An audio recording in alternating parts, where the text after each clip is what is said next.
Bien, bueno, ahí supuestamente estamos grabando. Vamos a hablar, como les dije ayer, más o menos una hora y pico, de un overview de lo que va toda la materia. Ayer yo estuve hablando un poco por arriba. Acá vamos a tratar de, bueno, hacer un poquito más de foco, pero es básicamente lo mismo que hablamos ayer.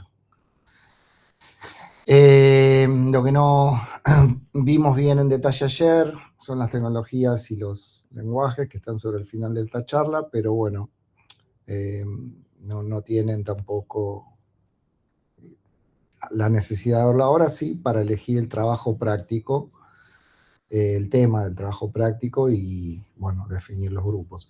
Yo ayer, Lucas, les dije que los grupos son de 2 a 4 personas.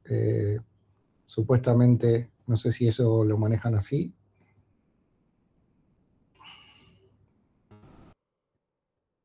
¿Estás, Lucas? Bueno, supuestamente es de 2 a 4. Y por los que se sumaron al grupo, más los que fueron ayer, son alrededor de 20 por ahora. Bien, entonces vamos a arrancar. Acá hay una cita bibliográfica de donde se armó esta charla. Básicamente, cómo surge esta área nueva de la computación cuántica. No sé si ahí se ve bien o agrando un poco más. Surge básicamente por un par de situaciones. Es un área, bueno, que tiene una interrelación entre la física, la matemática, la informática, ¿no? Ciencia de la computación, o computer science, teoría de información y demás.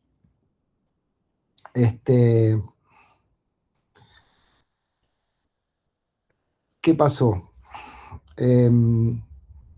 Había un problema para poder simular los sistemas físicos de la mecánica cuántica, dado que en una computadora clásica no se podía, porque implicaba muchos recursos computacionales. Entonces, decidieron empezar a trabajar sobre otro paradigma que tiene que ver con hacer cómputo, pero basado en las leyes de la mecánica cuántica, o las leyes de la naturaleza, como hasta ese momento se conocían. Y eso fue observado por el físico premio Nobel Richard Feynman en los 80 en un congreso, donde, digamos, propuso eso, porque era prácticamente imposible trabajar con una computadora convencional en sistemas cuánticos reales, ¿no? Por la cantidad de variables que tienen y demás. Y por otro lado, a nivel físico, se estaba alcanzando la ley de Moore, ¿sí? Eso es el nivel de integración. Es tan chico, digamos, que en la ley de Moore sí la conocen, ¿no? ¿Alguno no la conoce? Bien. La ley de Moore lo que dice es que aproximadamente cada 18 meses se duplica en el mismo tamaño de pastilla de silicio el número de transistores que uno puede implementar, y eso hace que, al ser cada vez más chicos, los niveles de integración empiecen a tener efectos no deseados como efectos cuánticos, que es el famoso efecto de tunneling o de tuneleo, donde los electrones empiezan a escapar de donde tienen que circular por los conductores de manera clásica. Y bueno, estos efectos ya son puramente cuánticos y empiezan a interferir a medida que estos dispositivos son cada vez más chicos. Con lo cual, esos dos motivos, en principio, dieron lugar a que se abriera toda esta nueva área de investigación. Entonces, muchos científicos e investigadores empezaron a trabajar sobre esto. Y ahora ya directamente nos metemos con algunas diferencias importantes de las que hablamos ayer. Si se acuerdan, ayer hablamos de que la unidad mínima de información cuántica es como el bit de la información clásica, pero se llama bit cuántico o qubit, que es lo que nosotros vamos a manejar bastante frecuentemente.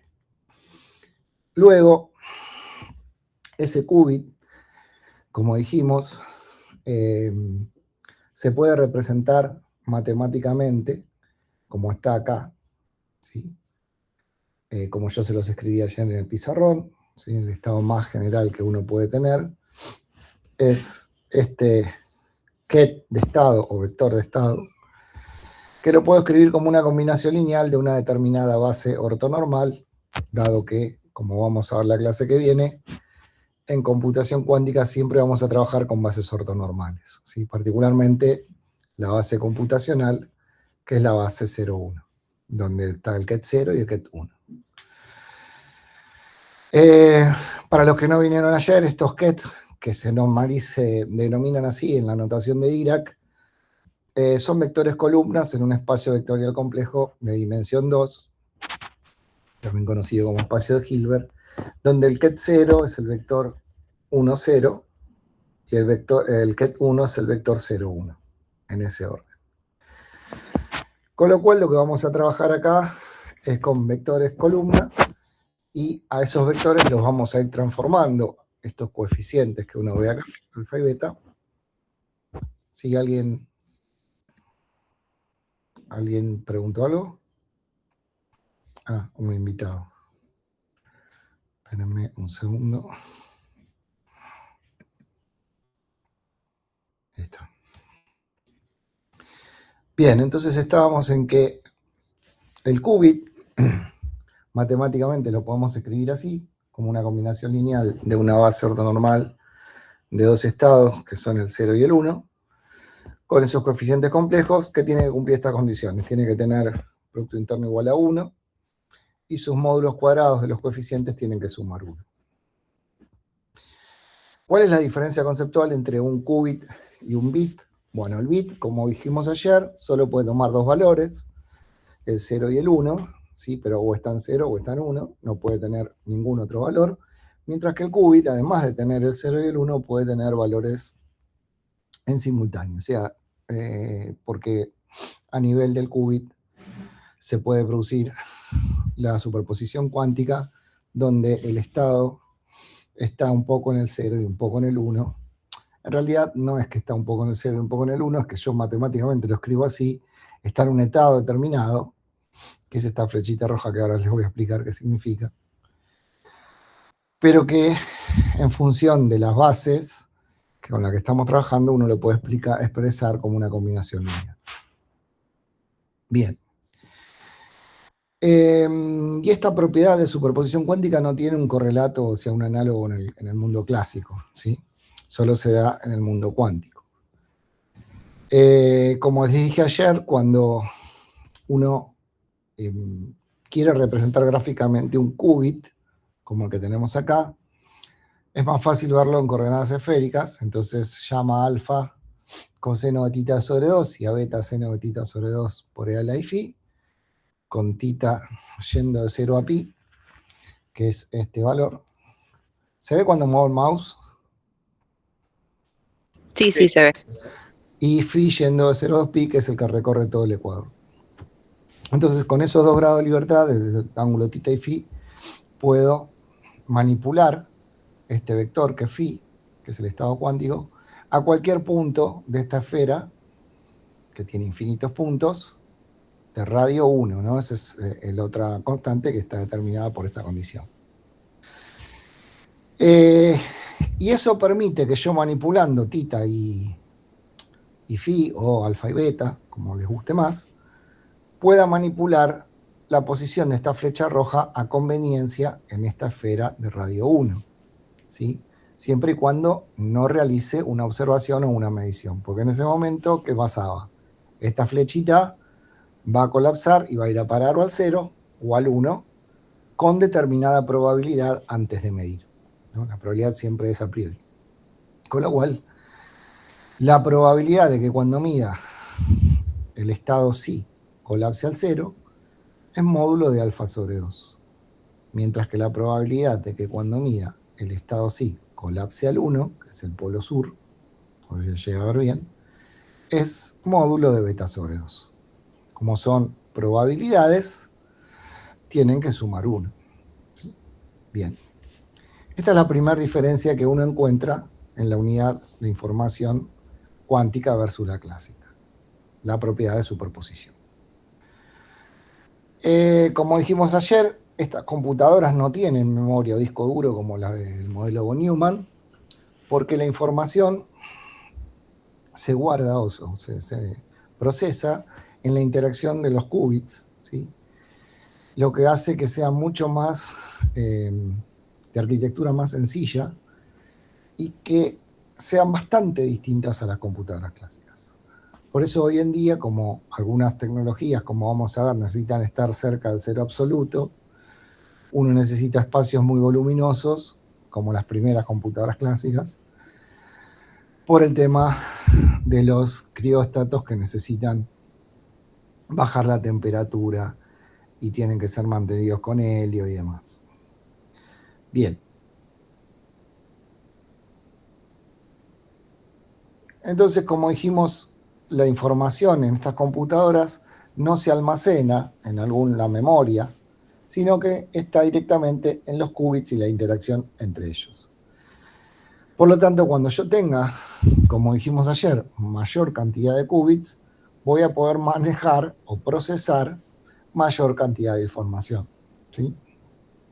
Por ahí la palabra almacenar no es la más conveniente, sino la palabra procesar sería más adecuada para esto.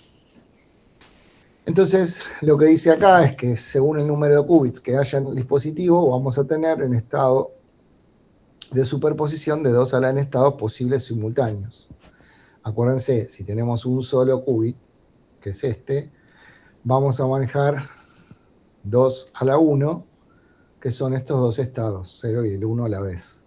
Porque cuando yo proceso este estado, cambio hasta el lugar de esta flechita, estoy manipulando el 0 y el 1 a la vez, es decir, estoy cambiando los valores de alfa y beta, que son amplitudes de probabilidad. Si tuviera 3 qubits, un registro de 3 qubits, tendría 8 estados posibles. Por lo tanto, podría tener un estado cuántico en superposición de estos 2 a la 3, o sea, 8 estados posibles de manera simultánea. Cuando yo procese ese estado, estoy procesando los 8 estados de manera simultánea. La otra propiedad que hablamos ayer, que no tiene correlato o análogo en el mundo clásico, es el entrelazamiento. Y esto tiene que ver con la interacción entre los qubits. Cuando tenemos al menos 2 o más, pueden tener una interacción que hacen que estén correlacionados y eso da lugar a un entrelazamiento que nos permite realizar comunicaciones completamente seguras y protocolos como el de la teleportación cuántica, donde vamos a poder transmitir el estado cuántico de un qubit, la información, no la partícula, a través de grandes distancias, ¿sí? Siempre considerando que no hay nada que viaje de un punto a otro, sino que el sistema en sí tiene un grado de correlación tal que es el mismo sistema que a través de esa correlación se comunica. Es decir, no hay nada que viaje más rápido que la velocidad de la luz. Bien. Si los qubits se encuentran en superposición y además los entrelazamos, entonces una computadora cuántica tiene una manera de funcionar mucho más eficiente, más rápida que una computadora convencional, pero siempre que sea considerados determinados problemas, ¿sí? No es aplicable a todo. Digamos, como yo les dije ayer, siempre vamos a poder representar un circuito digital convencional con circuitos cuánticos, pero no siempre va a ser más performante. Bien, ¿vamos bien hasta acá? ¿Alguno no estuvo ayer? Yo no estuve ayer, profe. Ah, Yo bueno. tampoco. Bueno, cualquier cosa me preguntan, ¿sí? Yo tampoco. Bueno, Dale, gracias. bien, seguimos. Entonces, otra manera también de utilizar el entrelazamiento, como acá hablamos de la teleportación cuántica, que es enviar información cuántica enviando dos bits clásicos a través de un canal clásico. Está el protocolo inverso, donde uno puede transmitir el doble de información clásica enviando solo la mitad de información cuántica, usando entrelazamiento. Esto lo vamos a ver en detalle cuando llegue el momento. Entonces, hasta ahora lo que dijimos es que la superposición y el entrelazamiento son la base que tiene una computadora cuántica y pueden dar lugar a lo que se llama el paralelismo cuántico, ¿sí? Decimos que estas dos propiedades las toma la computación cuántica de la mecánica cuántica. O sea, ahí generar el paralelismo cuántico nos da la capacidad de hacer operaciones en simultáneo o paralelo, de manera que exponencialmente o potencialmente crece en relación al número de qubits con los que pueda operar, ¿sí? A mayor cantidad de qubits tengo una computadora más poderosa y más cálculos en simultáneo puede realizar. El problema, como les dije ayer, es que construir computadoras de grandes cantidades de qubits hoy en día es tecnológicamente inviable por el ruido, por los tiempos de coherencia y demás que hablamos ayer. Acá un ejemplo, que una computadora que manipula 250 qubits tendría un espacio de estados clásicos de 2 a la 250, ¿sí? Y esta capacidad de paralelismo exponencial de operar 2 a la n estado sobre n qubits puede hacer que la computadora cuántica pueda resolver problemas que actualmente no son, digamos, del tiempo polinomiales, sino que tienen tiempos exponenciales de resolución y son no realizables y tienen un costo computacional muy elevado. Por ejemplo, ayer lo charlamos, el protocolo RCA, que es de asimétrico de claves públicas y privadas.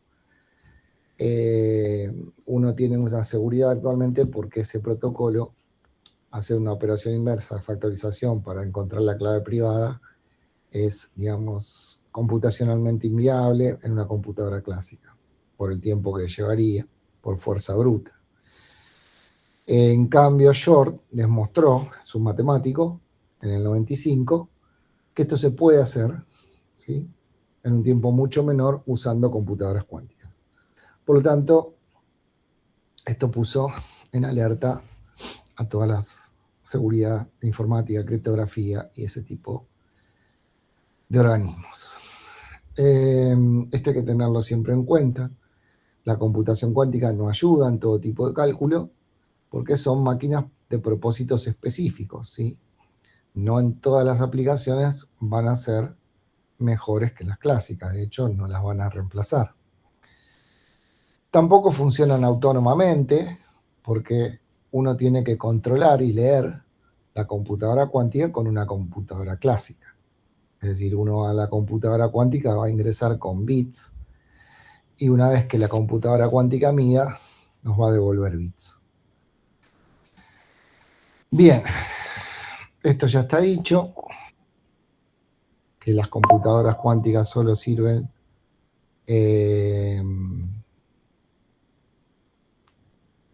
para resolver cierta clase de problemas que las computadoras convencionales les tomaría demasiado tiempo.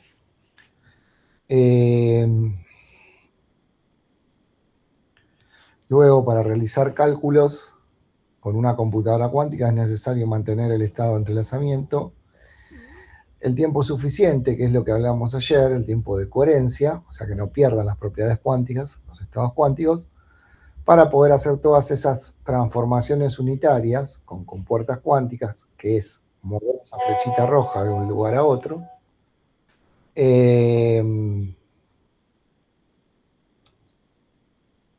manera que nos alcance ese tiempo para llevar el estado al que uno quiere antes de medir, ¿sí?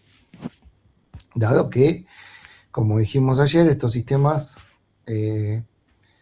cuánticos son muy, muy sensibles al entorno. Cualquier perturbación, presión, temperatura, humedad, cualquier condición los puede hacer colapsar, o sea, perder las propiedades cuánticas. y perder coherencia. A ese fenómeno lo vamos a ver en un ratito, se llama decoherencia, que es el tiempo en el que los sistemas cuánticos dejan de ser cuánticos y se convierten en clásicos, ¿no? O sea, se les termina el tiempo de coherencia.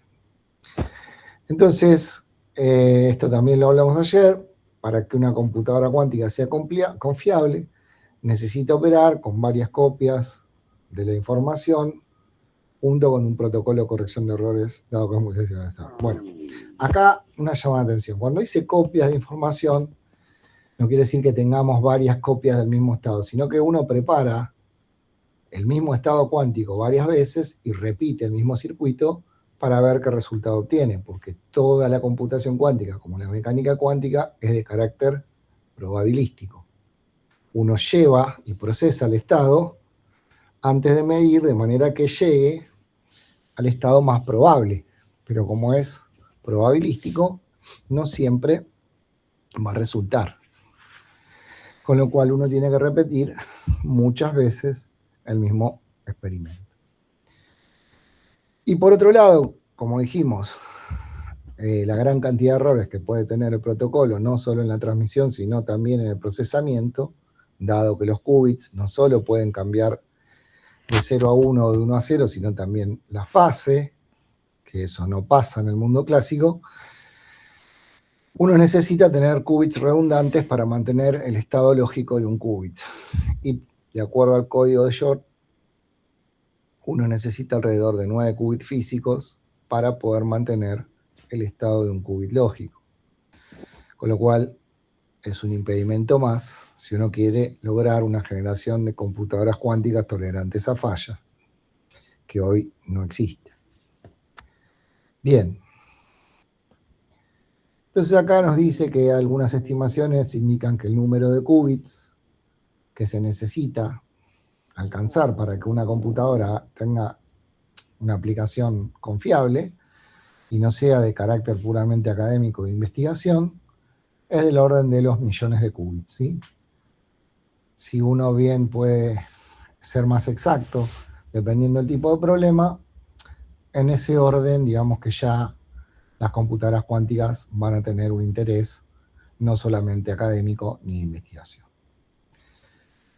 Bien, esto a los que habrán leído los artículos de este tema, en general siempre Google o alguna empresa saca que alcanzaron la supremacía cuántica y bueno, ¿qué significa esto? La definición es que una computadora cuántica supera a las mejores computadoras convencionales en una tarea específica. En el 2019 creo que Google lo había anunciado, a las pocas horas IBM salió a refutarlo. Bien, están con esos anuncios. ¿Sí? De vuelta a otra definición, capacidad potencial de las computadoras cuánticas para resolver problemas específicos con mayor velocidad que las computadoras clásicas, o que no las pueden resolver. Tienen que ser problemas muy puntuales, ya que estos dispositivos cuánticos son de propósitos específicos cuyos poderes ayudan con cálculos muy particulares. Por ejemplo, y acá está el ejemplo del RCA. Entonces, cuando hablamos ayer del RCA, dijimos que era el sistema de criptográfico de clave pública y privada. Todos conocen mi clave pública, solo yo conozco mi clave privada.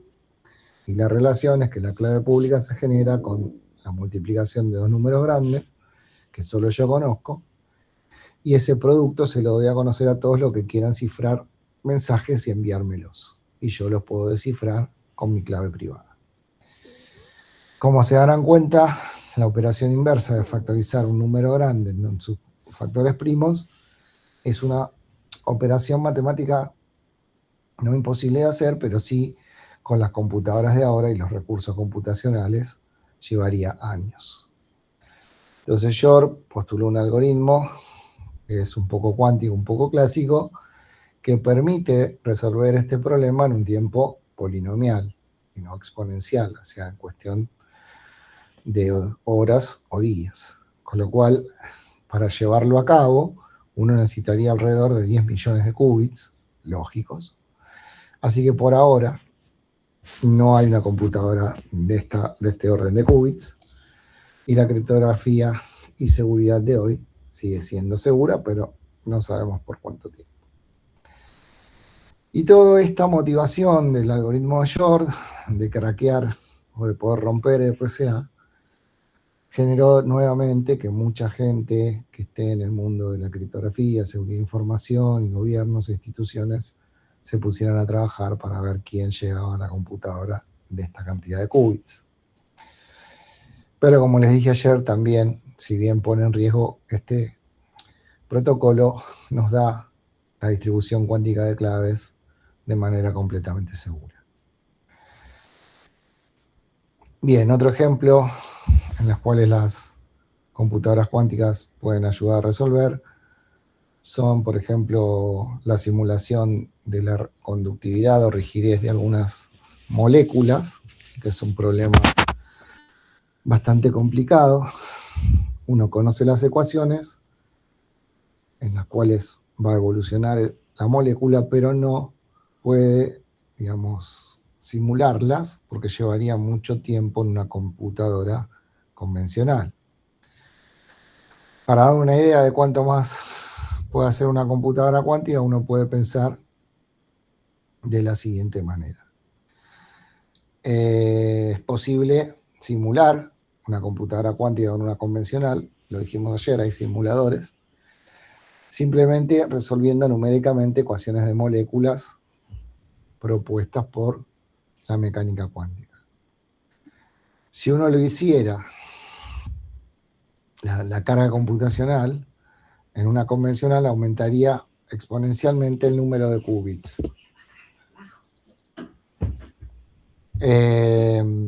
Por lo tanto, hola Julián, ahí está Julián, que es el otro docente de la práctica. ¿Querés Buenos presentarte? chicos, ¿cómo estás, Facu? ¿Todo bien? Todo bien, ¿Se me todo escucha bien. bien? ¿Cómo? Más o menos se me escucha bien. Sí, sí, ¿Qué onda, chicos? ¿Cómo están? Somos varios. A sí, ver. sí. Hay varios. Ayer eran más o menos 16, 17 y hoy se sumaron unos cuantos más al grupo, así que por lo menos son más o menos 20. No sé si conozco alguno, pero los nombres me parece, ¿no? Bueno, ¿qué tal, chicos? ¿Cómo viene eso? Estás dando la presentación, ¿no, Facu? Sí, sí, la presentación inicial. De lo que ayer estuvimos hablando bastante, pero bueno, esto es para que les quede un poco más. Dale. Si quieren reemplazarme, no tengo problema. Yo hoy estoy difícil, pero pasaba a saludar un cacho y ya el jueves que viene empezamos con la guía, con la primera guía, Sí, sí. presencialmente. Sí, hay un tema con las aulas, eso les quería contar a vos y a Lucas. Ayer Está estuvimos bien. en la 319, pero no está fija. No se sabe qué aula vamos a tener. De todos modos, los miércoles yo le dije que lo más probable sea virtual. Mm. Pero sí los jueves. Los jueves tienen la L9 en electrónica Sí, o la sí. 211B, que tampoco entran más de 15 personas. Así que no Agarramos sé unas sillas. mañana cómo lo van a manejar. También estaba la 105 para los jueves. Bueno, bueno. Bueno, está bien, eso puedo hablar yo igual después con Mayrila, lo hablamos después. Dale, buenísimo. Bueno, Pasaba, continuamos. pasaba a saludar un cacho. Así que nada, para que vean las caras un poco y a los chicos los van a ir conociendo también mientras viene, sigue la cursada. Ok. Te dejo Bueno, entonces, Facu. dale, gracias. Chau, Nos Juli. vemos, chicos. Un abrazo. Bien, bien, entonces estábamos acá.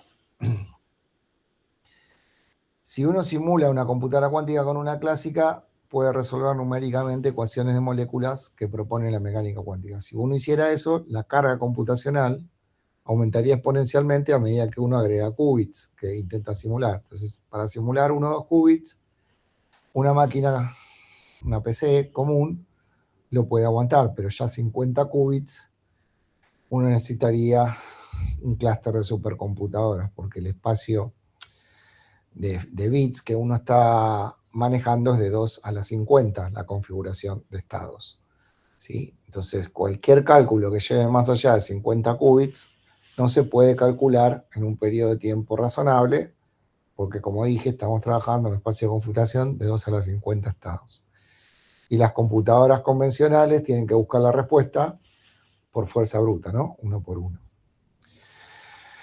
Pero para calcular las propiedades de la molécula como las anteriores, necesitamos millones de qubits y por ahora, como dijimos, estamos muy lejos de eso, ¿sí? Con lo que estamos trabajando actualmente. Vamos a ver que los órdenes de lo que hay actualmente son de los cientos de qubits, ¿sí? Dependiendo de qué tecnología. Bien, ¿alguna pregunta hasta acá? Bien. Seguimos. Entonces, nuevamente, dijimos que la superposición y entrelazamiento son las propiedades centrales de una computadora cuántica. Y esto nos permite hacer algoritmos o circuitos cuánticos que, bueno, pueden generar el paralelismo cuántico, que es procesar simultáneamente un estado de 2 a la n estados de n qubits, y también hacer interferencia cuántica, que esto tampoco tiene un análogo clásico. Si bien en interferencia clásica, esto es otra cosa. Lo que hacemos acá es amplificar esos alfa o beta que nos convengan para tener un suceso deseable y luego que uno manipula esas amplitudes de probabilidad, puede mejorar la probabilidad o la amplitud de probabilidad del estado que más me convenga para resolver mi problema y disminuir las probabilidades de los otros.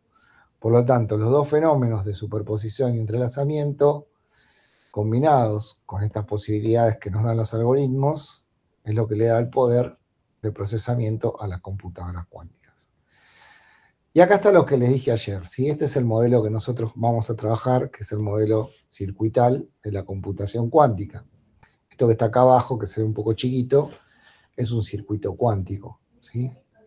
Entonces, ¿qué tiene que tener una computadora cuántica para poder operar? Primero uno tiene que poder inicializar un sistema de qubits, ¿sí? Y poder controlarlo, conocido y controlado. Luego, en la segunda etapa, manipular ese sistema inicial de manera controlada con operaciones de un conjunto universal de compuertas lógicas, que son las compuertas cuánticas que vamos a ver, que son reversibles y transformaciones unitarias desde el punto de vista matemático. Todo esto se tiene que hacer en el tiempo de coherencia para que el estado no pierda sus propiedades cuánticas. Y por último, se tiene que poder leer el estado final del sistema después de ese cálculo y resultar en un conjunto, un stream de bits clásicos. Fíjense que acá, no sé si se alcanza a ver, de una línea que representa un qubit, la evolución de un qubit, después de este meter que hay acá, o el simbolito de medición, se transforma en doble raya. La doble raya nos va a indicar que estamos hablando de bits clásicos, que ese estado colapsó. Y además de todo, el sistema tiene que ser escalable, es decir, tiene que tener una forma de aumentar el número de qubits para poder tratar con mayor cantidad de problemas, ¿sí? Bien, entonces esto es muy importante. Luego están las distintas tecnologías. O sea, para construir una computadora cuántica hay varias tecnologías, como dije ayer, no hay una única, como en el caso de los semiconductores de las clásicas. Pero son difíciles de fabricar porque como los sistemas son tan sensibles al entorno, requieren condiciones especiales como temperaturas cercanas al cero absoluto, del orden de los 10 a 20 milikelvins en algunos casos. Son mecanismos muy frágiles, ¿sí? Necesitan estar casi por completo aislados del entorno, estar protegidos contra una radiación en una jaula térmica, y por eso esto es muy costoso y difícil de llevar a cabo. Porque además, cuanto más qubits uno quiera tener, como dije ayer, hay más ruido y mayor es el desafío. Como dice acá, no hay una única tecnología, ¿sí? Están en desarrollo todas y cada una tiene sus ventajas y desventajas. Como dijimos ayer, por ahí los fotones nos van a servir más para las comunicaciones y las otras tecnologías para el procesamiento. Bien. Las empresas como IBM y Google, como dije ayer, las que están utilizando son las tecnologías basadas en superconductores, que son las que necesitan esos 10 a 20 milikelvin, toda esa protección y todo ese costo. Pero la ventaja que tienen es que tienen buenos tiempos de coherencia y que además escalan en mayor cantidad de qubits. En acá vuelvo a hablar de la superposición cuántica, cosas que ya hablamos. O sea, una pregunta que se hizo Feynman. Entonces dice, ¿cuál es la ventaja de usar qubits y superposición cuántica si al final cuando yo mido obtengo solo un bit? Bueno, el problema es que mientras yo no mida, con un qubit puedo manejar dos estados al mismo tiempo, como lo vimos al principio. Con 10 qubits, 1024 y así sucesivamente. Con lo cual, esta colección de qubits va a tener en algún momento, ¿sí?, algún término que resuelva mi problema. Y eso es lo que yo voy a tratar de amplificar y de disminuir el resto. Bien. Acá hay un ejemplo más gráfico, comparando bits contra qubits, ¿sí? Si yo tengo un bit clásico, solo puedo manejar dos estados, uno a la vez. Si tengo 2, 4 estados, uno a la vez, y así siguiendo. Si tengo un qubit, en cambio, tengo un único estado que en simultáneo maneja los dos estados a la vez. Con 2 qubits tengo un único estado que en simultáneo maneja los 4 estados a la vez, y así siguiendo. Bueno, otra vez lo mismo. Esto es a lo que se llama después paralelismo cuántico, porque a este estado de esa cantidad de qubits, uno lo procesa de una sola vez y a la vez procesa las 2 a la n posibles soluciones. Bien. Esta es la definición de decoherencia, que un poco ya la hablamos, es el obstáculo para construir una computadora cuántica. Es la fragilidad que tiene, ¿sí?, la propiedad cuántica del sistema con el medio ambiente. Entonces, cuando entra en contacto con cualquier perturbación, hace que ese qubit o sistema de qubits decaiga, ¿sí?, antes de llegar probablemente a completar el algoritmo cuántico o el circuito, y eso lleva a ese decaimiento, hace que pierdan coherencia y se produzca la decoherencia, ¿sí? Por eso es difícil construir sistemas confiables con muchos qubits a costos accesibles.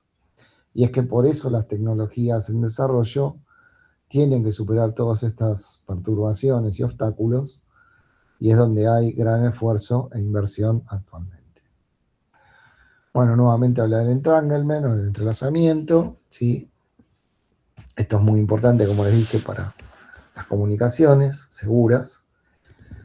Es un tipo de correlación entre los dos qubits cuando interactúan, que por más que uno después los separe espacialmente, mucha distancia, esa correlación hace que sigan conectados como un único sistema. Y que si yo tuviera solo uno de ellos, no puedo hacer nada porque no tengo información del sistema completo. O sea, el sistema está compuesto por ambos qubits, no por uno solo. Bien, bueno, acá más de lo mismo, los dos casos de aplicación de teleportación y codificación densa, donde se usa entrelazamiento, todo esto lo vamos a ver. Luego dice, si tenemos 2 qubits entrelazados, como dije, no los podemos definir como 2 partículas individuales con estados cuánticos definidos para cada una de ellas, sino como un sistema con un único estado cuántico que describe ambas.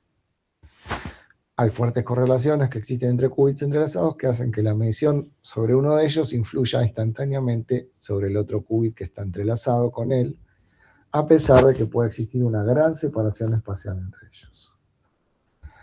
Esta es la base de las tecnologías que están en base de desarrollo, como la computación, la comunicación y la criptografía cuántica. Y estos experimentos ya se llevaron a cabo de teleportación y codificación densa. Estas cuestiones son más fáciles de lograr si uno usa fotones que espines de electrones, por ejemplo. No quiere decir que no se pueda, pero es más difícil. Y el procedimiento para poder lograr pares entrelazados de qubits con fotones se llama conversión paramétrica descendente espontánea. Bien.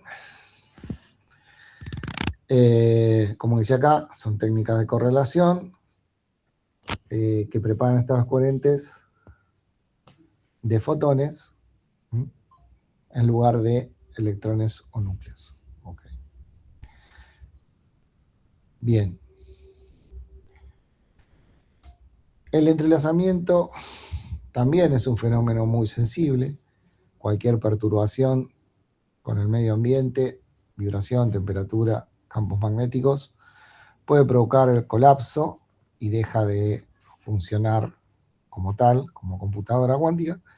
Y a este proceso se le llama decoherencia, o sea, cuando se pierden las propiedades cuánticas, el sistema se convierte en clásico y se dice que se decoherentiza, perdió coherencia. Bien, por lo tanto, para poder usar una computadora cuántica tenemos que poder mantener el entrelazamiento y la superposición durante un tiempo suficiente que nos permitan aplicar esos cálculos, esas compuertas.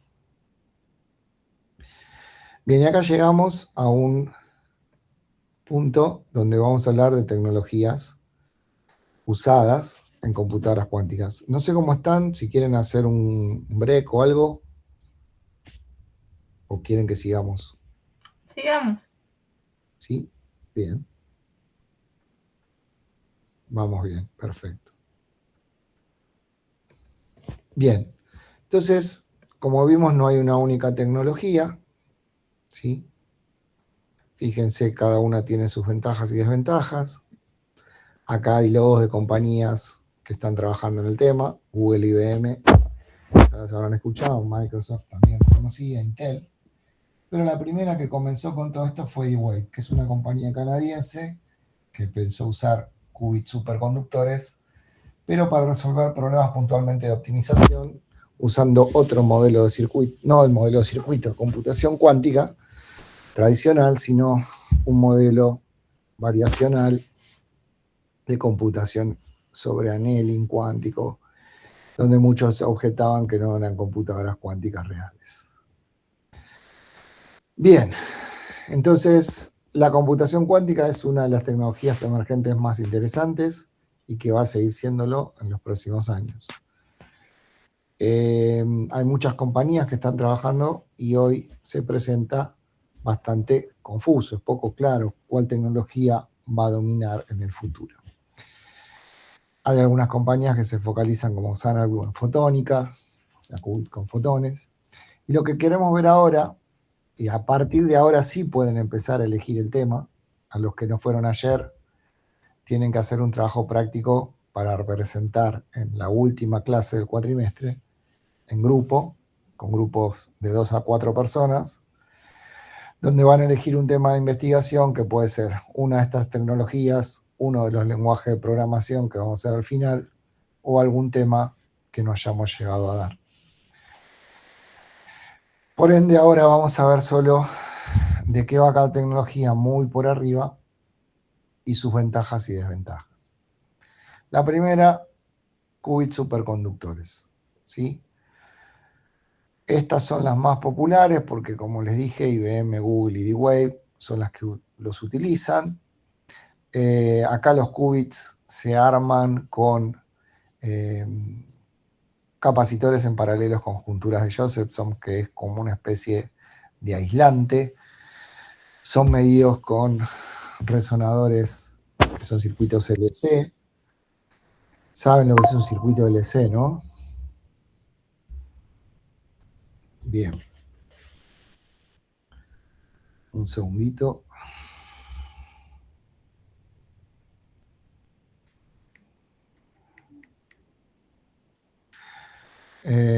¿Alguien levantó la mano? Sí, profe, pregunta, ¿qué son los circuitos LC? Yo no tengo idea. ¿Hiciste física eléctrica, electromagnetismo, algo de eso, teoría de circuitos. No. Bueno, los circuitos LC son capacitor-inductor, ¿sí? L es una inductancia, en general también se le llama bobina, un inductor, que almacena la energía como campos magnéticos y corriente eléctrica. Y el capacitor, me imagino que ¿sabes lo que es?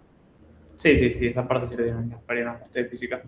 Bueno, el capacitor es dos placas que pueden tener un dipolo, pueden tener polaridad, si es electrolítico, y almacenan la energía como un campo eléctrico. Entonces, cuando uno arma un circuito LC, lo puede hacer resonar a una frecuencia determinada, y con esa frecuencia, cuando exista el qubit, que es otro circuito de un capacitor, en paralelo con una juntura de Josephson, que es como un aislante, tiene una inductancia también, es como si estuviera midiendo el qubit. Bueno, son procesos muy de detalle de la física, tecnológicos, que no vale la pena ahora meterse. ¿Sí? Lo que quiero que entiendan ustedes por ahora es la lógica.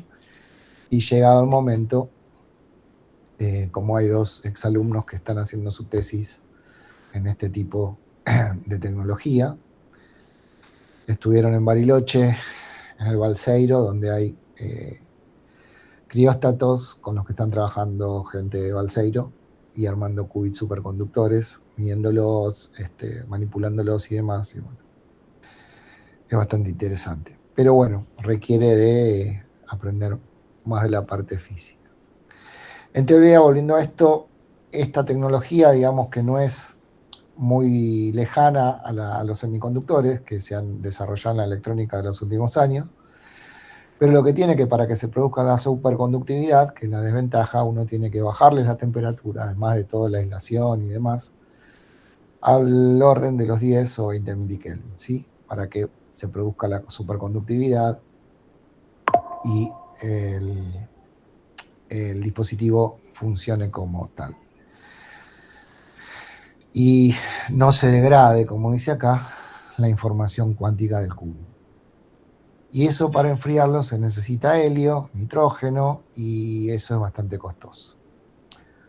Por lo tanto, si uno no llega a esas temperaturas, es imposible mantener a los qubits de manera coherente en esos estados de energía. Ustedes saben que un sistema de 2 estados tiene siempre el estado fundamental, que es el estado base, y el estado excitado, que es donde va saltando la partícula, ¿no? Por ejemplo, un electrón. Bien, entonces, como ventaja de esto es que tienen tiempos de coherencia relativamente altos, ¿sí? Son bastante estables para poder controlarlos. Todo el control es la aplicación de compuertas, que era la segunda etapa del circuito. Pero la ventaja es que hay que bajarle la temperatura demasiado y bastante sensibles al entorno, es muy costoso.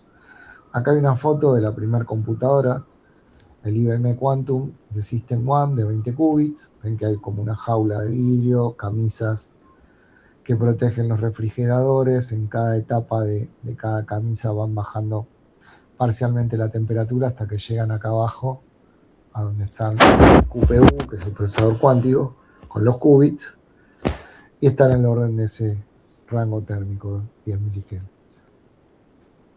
Bien, acá hay una hoja que nos dice cada compañía, básicamente esto está un poco desactualizado, en qué estado está, pero para ser más exactos, uno tiene este link acá en Wikipedia, que es la lista al día de cómo están los procesadores cuánticos. Si quieren, vamos a entrar. Yo voy a dejar de compartir esto y voy a compartir este link.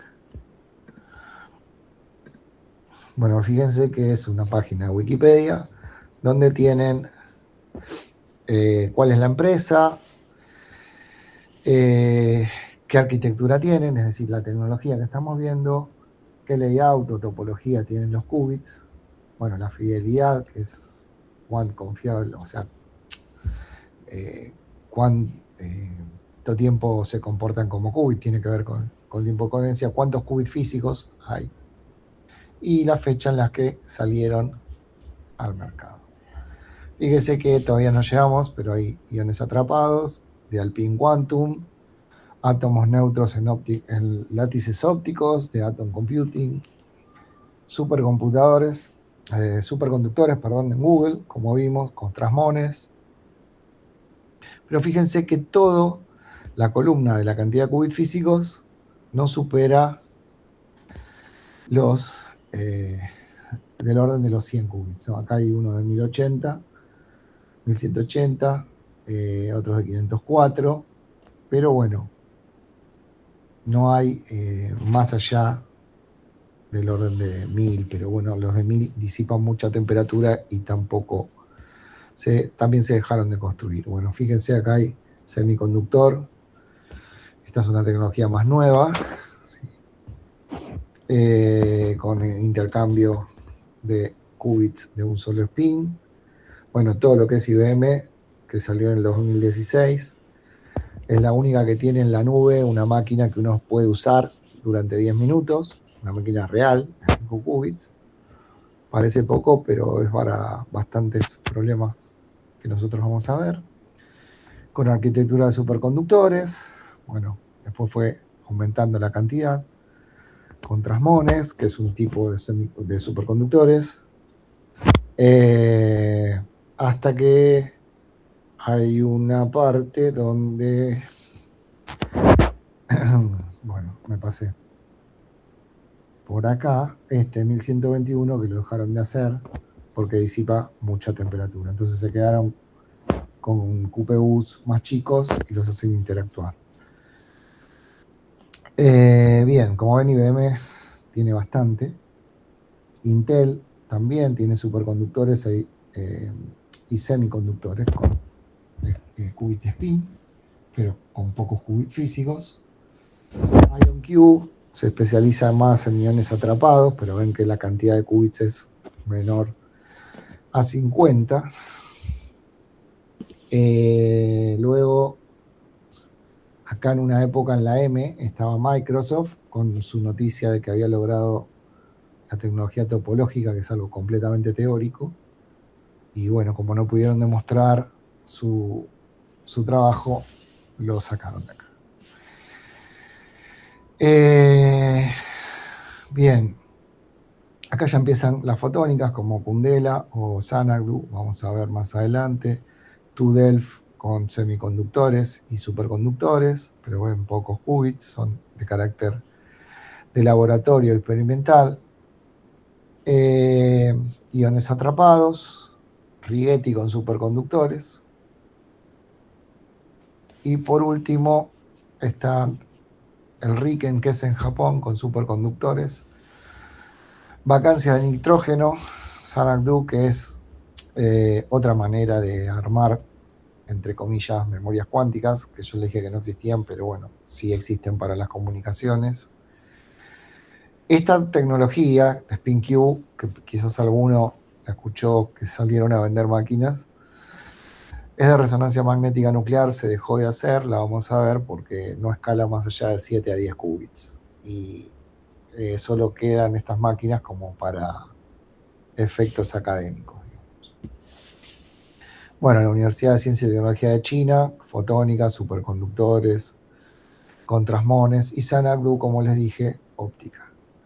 Y acá está el otro modelo circuital con D-Wave, que hace annealing cuántico. Bien, por si alguna vez quieren ver en qué estado están las cosas, lo pueden ver de ahí. Dejamos esto y vamos a compartir nuevamente la charla. Bien, volviendo a lo que estábamos hablando, la segunda tecnología es con fotones, ¿sí? La empresa Xanadu y C-Quantum. En este caso también la Universidad de China está bastante avanzado. Esto se puede operar a temperatura ambiente, no tiene el problema de la superconductividad, y los efectos cuánticos duran más que en superconductores, con lo cual tiene más tiempo de coherencia, hasta algunos milisegundos, y hasta pueden durar algunas horas en casos ideales. Y es más barata y fácil de manipular. Eso como ventaja. Pero la ventaja es que la aparatología usada son demasiado voluminosos y grandes como por las guías de láser, componentes ópticos, los beam splitters, los detectores de fotones que necesitan para implementarlas, y esa escala de integrabilidad en un chip óptico es la dificultad que tiene. Acá hay una foto de la Universidad de Dinamarca de una computadora cuántica de fotones en una mesa de laboratorio. Y acá hay un videito que por ahí está bueno que lo vean, de Xanadu, de cómo sería una computadora cuántica fotónica. Si tienen 2 minutos, lo vemos. Esperen que dejo de compartir esto.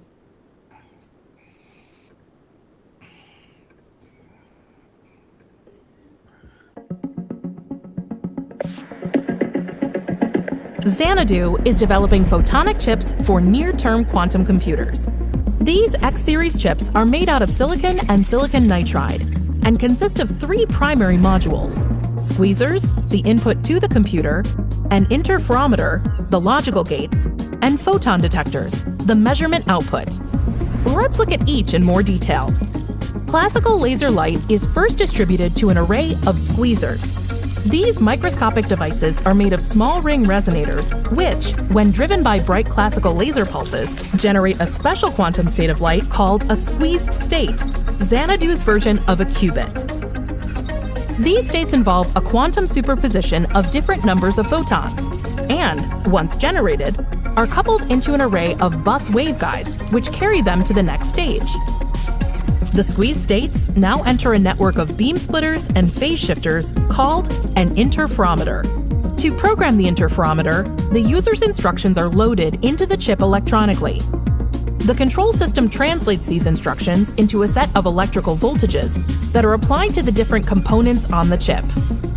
The squeeze states interact with one another and are entangled, a prerequisite for quantum computing. The interferometer can be thought of as a sequence of quantum gates acting on the inputs. In general, the output of the interferometer is a highly entangled quantum state encoding the processed quantum information. The quantum state is now ready for readout. Each output of the chip is directed to a special photon detector called a transition edge sensor. These detectors count how many photons are present in each output, yielding an array of integers that are reported back to the user. The results of the computation or algorithm are encoded in the statistics of this photon number data. The Xanadu X-series chips are useful for solving complex problems in the domain of graph theory that are relevant for finance, chemistry, and logistics. And it's all available on the Xanadu Quantum Cloud.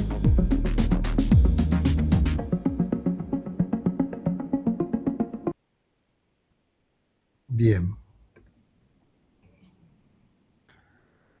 ¿Lo pudieron ver?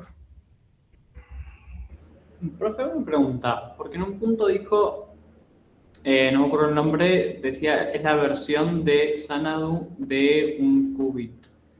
Un qubit no tiene como una definición específica como para que ellos digan, es nuestra versión de un qubit. No lo escuché eso, pero hasta donde tengo entendido es una computadora cuántica con fotones. Ah, ok. O sea, los qubits vos los podés armar con fotones, en este caso, ¿no? Ujú. Sí, no creo que sea solo un qubit porque había más. Bien, la otra tecnología es con iones atrapados. Un ion es un átomo que, bueno, perdió la neutralidad eléctrica, o es positivo o es negativo, si tiene un electrón menos o más. Y estos iones son atrapados en campos magnéticos. Acá hay una foto, ¿sí? Que es un chip comparable al tamaño de los superconductores. También tienen que ser enfriados a temperaturas bajas, pero no tanto como los 10 milikelvin. Con unos pocos grados Kelvin es suficiente. Y las compañías que están trabajando con esto son Honeywell o IonQ. Y hay 2 maneras de hacer qubits, ¿sí? Pero esto ya es muy de detalle, con niveles hiperfinos del estado fundamental, que son qubits hiperfinos. Siempre los qubits tienen que tener 2 estados manejables y controlados, o con el estado fundamental y el excitado, que es la manera más tradicional. Estos también tienen tiempos de coherencia más largos que los superconductores, del orden de los minutos, y pueden interactuar con más vecinos que los superconductores, pero como desventaja son lentos y es difícil de hacer muchas trampas de iones en un solo chip. Bien, la resonancia magnética nuclear es el mismo fenómeno que cuando uno va a hacerse un estudio médico. Uno excita el spin nuclear de moléculas, de átomos, con campos magnéticos, y al desexcitarlos se produce una respuesta en frecuencia del decaimiento, vuelta al equilibrio de esos átomos, que nos dan un espectro de señal de cómo de cómo se comporta el sistema. O sea que acá el qubit lo va a representar algunos átomos de las moléculas, ¿sí? El problema de esta tecnología es que las muestras que tienen pocos átomos, por lo tanto el número de qubits que uno puede tener, por ejemplo acá tenemos representaciones de moléculas donde cada átomo en rosa, estos hidrógenos, carbono, son el número de qubits. Acá tenemos en la primera fila 2, acá 3, acá 4, 5 y 7. Pero el problema es que uno no puede construir más que esa cantidad de qubits. Por eso se dejó de usar, pero fue una de las primeras tecnologías. Bien, la ventaja, tiempos de coherencia muy largos, ¿sí? Se puede trabajar a temperatura ambiente y se pueden manejar con técnicas precisas de control que uno ya conoce, pero no más de 12 qubits. La desventaja es justamente la escalabilidad, ¿no? Dificultad de muchos qubits, ¿sí? El tamaño de la muestra líquida se mantiene constante, esto ya es más de técnico. La señal de salida va a decrecer a medida que aumenta el número de qubits. Son cosas que, si eligen este tema, bueno, tendrán que investigar y responder. La siguiente es la topológica, que es, como les dije, totalmente teórica. Es una idea que tuvo un físico teórico ruso, Oleg Kitaev, de almacenar la información cuántica no en las partículas en sí, sino en la interacción de ellas. Entonces, esta tecnología se basa en la topología. La topología es una propiedad matemática, ¿sí? Que tienen determinadas interacciones físicas que tienen características topológicas, o sea, permaneces invariante en base a transformaciones o deformaciones que uno le haga. Entonces, las partículas que se utilizan acá, que son muy difíciles de encontrar en la naturaleza, se llaman aniones no abelianos. Solo tienen 2 dimensiones por cuestiones topológicas, y eso es lo que es importante. Existen solo en casos muy específicos de materia condensada, donde el material se somete a un campo magnético muy intenso. Y estas interacciones entre aniones es donde se exhiben estas características topológicas. Y es ahí, en esas interacciones, donde se va a almacenar o donde se va a procesar la información cuántica, en el estado colectivo de un conjunto de aniones, y no en cada anión en sí. Entonces acá tenemos las 3 etapas: el setup, la evolución, con estas líneas de universo que se van trenzando a medida que interactúan las partículas, y el estado de medición, donde se aniquilan o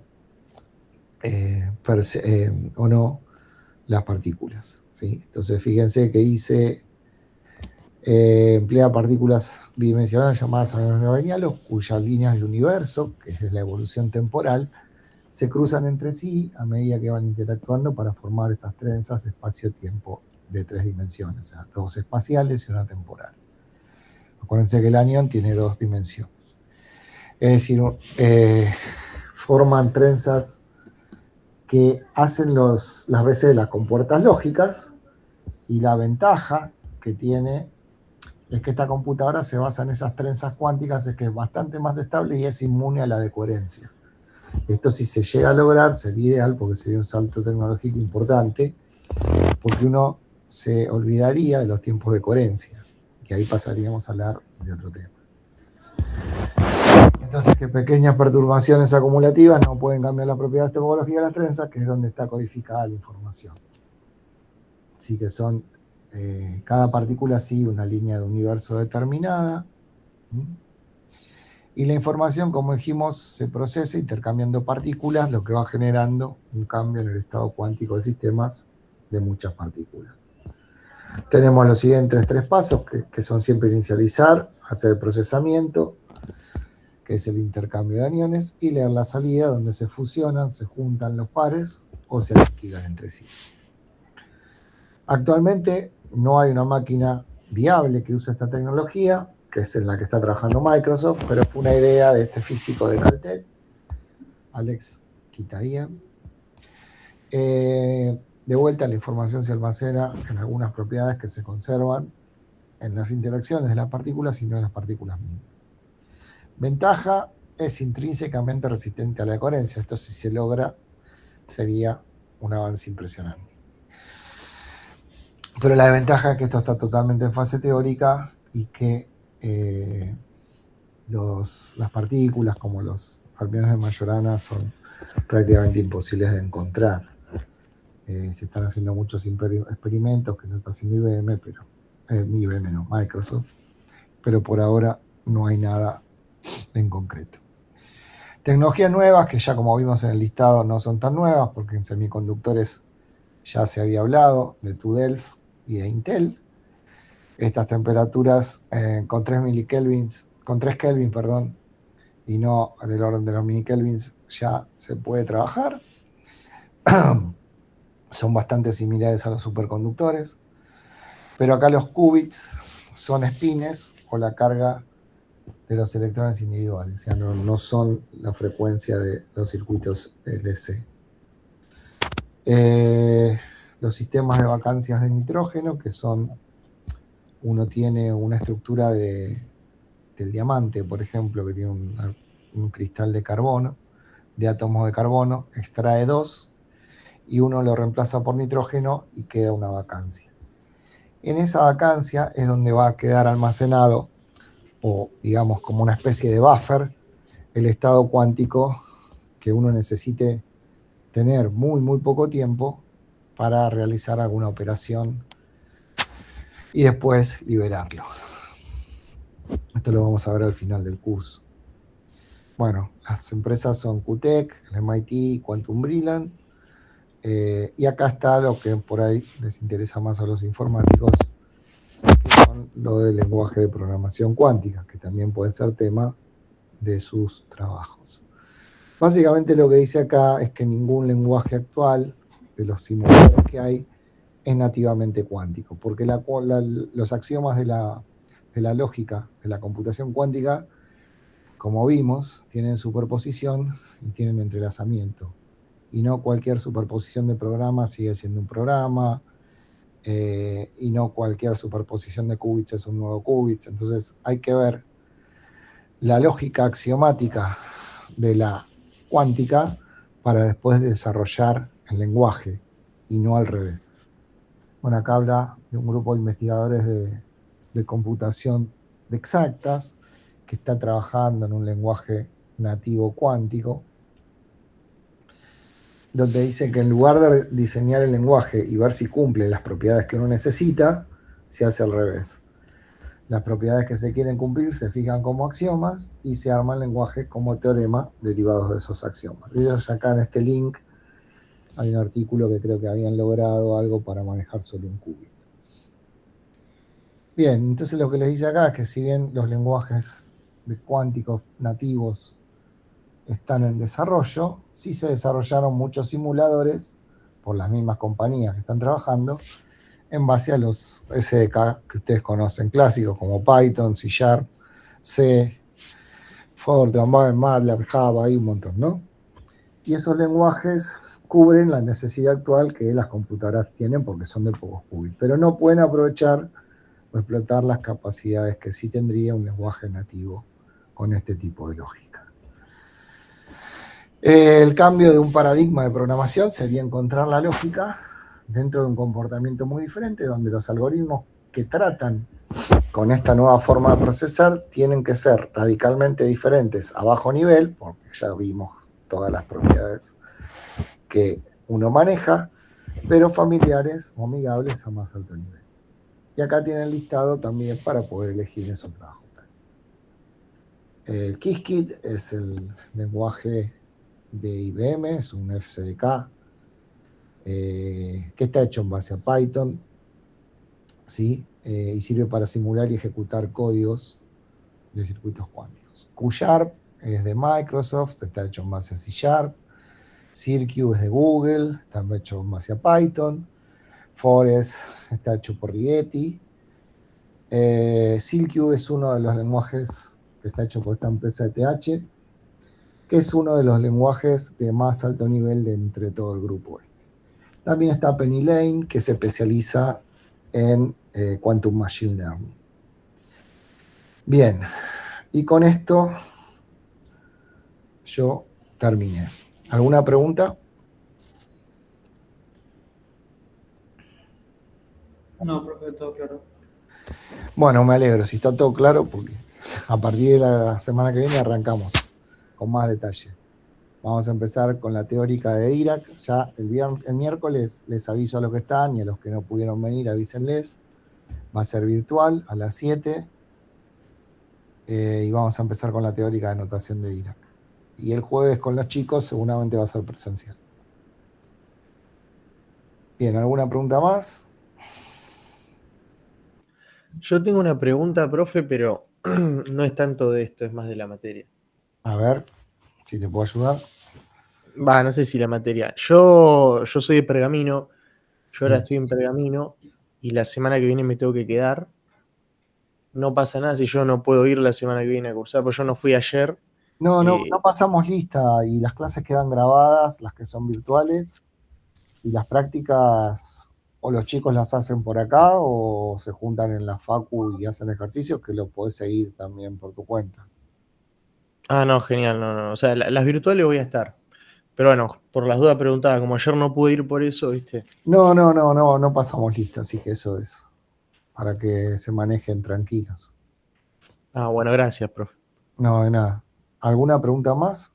Bueno, los tengo que matricular en el campus. Eso sí. No Tengo pude una hoy. pregunta tipo, yo estuve mirando acá en el campus, chequeando un poco el material y me está dejando un poco confundido Sí. porque como que hay una parte donde dice tipo la semana para agosto, como que empezaba con las presentaciones. Sí, vamos a empezar con los temas. Olvídense de las fechas de la semana, por eso está mal hecho. Hay que reformar eso, sacarlo de las semanas y dejar directamente los temas. Entonces va a quedar actualizado, va a ir quedando actualizado. Sí, ustedes éntrense en el tema que vayamos viendo, sin importar la semana, ni el mes, ni nada.